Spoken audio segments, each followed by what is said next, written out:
هي الحلقات تحفظني بآيات من القرآن، هي الحلقات تملأني بحب المصطفى العدنان، هي الحلقات تحفظني بآيات من القرآن.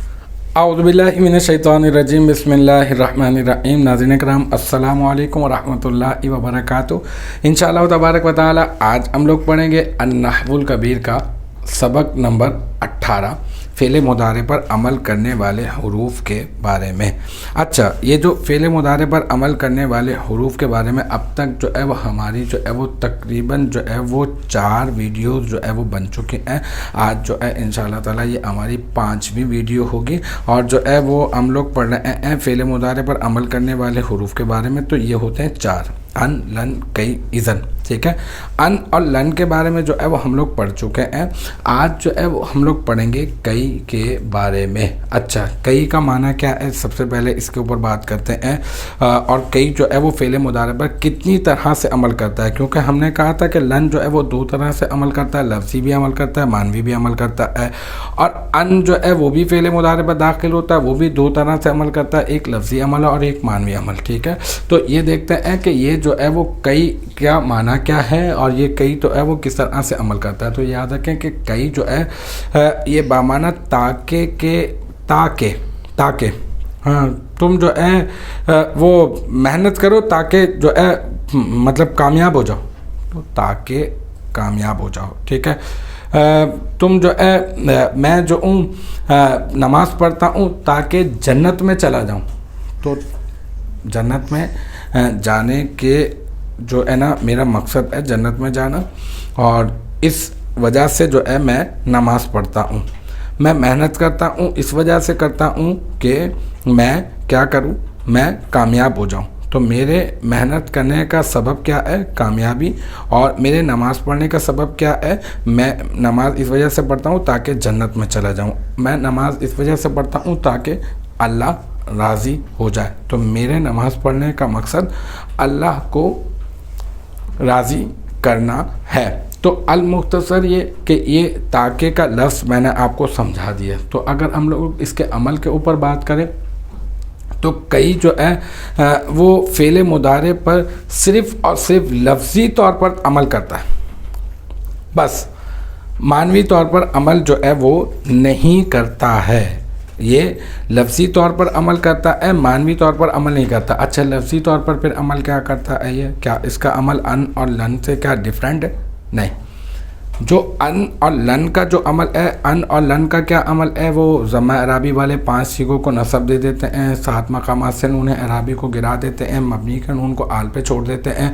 تو بس یہ بھی کئی بھی لن کی طرح اور ان کی طرح فعل مضارع پر داخل ہو کر ویسے ہی عمل کرتا ہے۔ اچھا، معنوی عمل تو نہیں کرتا۔ ہاں، یہ میں بتانا ضروری سمجھتا ہوں کہ کئی کا استعمال کیوں ہوتا ہے، وہ میں نے آپ کو ویسے تو بتا دیا، ایک مرتبہ باقاعدہ عبارت کو پڑھ کے جو مطلب کتاب میں موجود ہے۔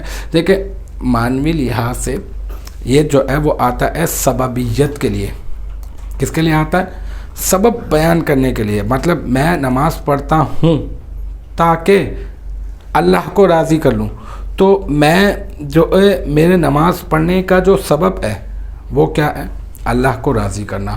تو معنوی لحاظ سے سببیت کے لیے آتا ہے، یعنی اس بات کو ظاہر کرتا ہے کہ میرا ما قبل، میرے ما بعد کے لیے سبب اور علت ہے۔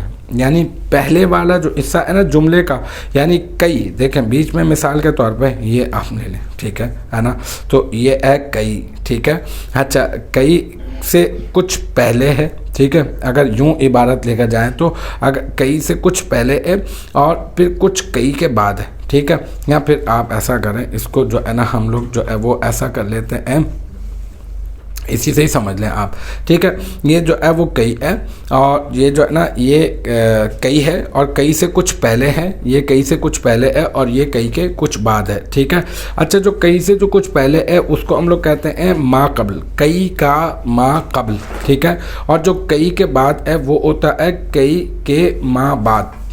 جو بعد میں ہے اس کو کہیں گے ما بعد، اور جو پہلے ہے اس کو کہیں گے ما قبل، اور کئی ہے تو کئی کا ما قبل اور کئی کا ما بعد۔ اچھا، اب مثال کے طور پر یہاں پر آپ دیکھیں، ایک مثال ہے یہاں پر اسلمت کئی ادخل الجنت۔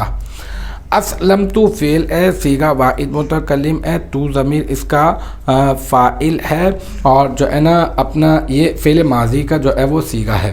اچھا، اسلمت معنی ہے میں اسلام لایا، اس کے بعد آ گیا کئی، تو کئی اس کا ما قبل کیا ہے؟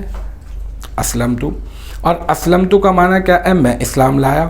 تو اب میرے اسلام لانے کا سبب اور علت کیا ہے؟ میں کیوں لے کر آیا اسلام؟ یہ کئی کے بعد ذکر کیا گیا ہے۔ ادخل الجنہ، کیوں؟ تاکہ میں جنت میں داخل ہو جاؤں۔ میں اسلام اس وجہ سے لایا، جنت میں داخل ہونے کے لیے اسلام لایا۔ تو ادخلا، یہاں پہ ایک تو ادخلا لفظی طور پہ تو دیکھیں کئی عمل کر رہا ہے نا یہاں پر، اور پھر یہ کہ معنوی طور پر اگر ہم دیکھیں تو یہ کس لیے آتا ہے؟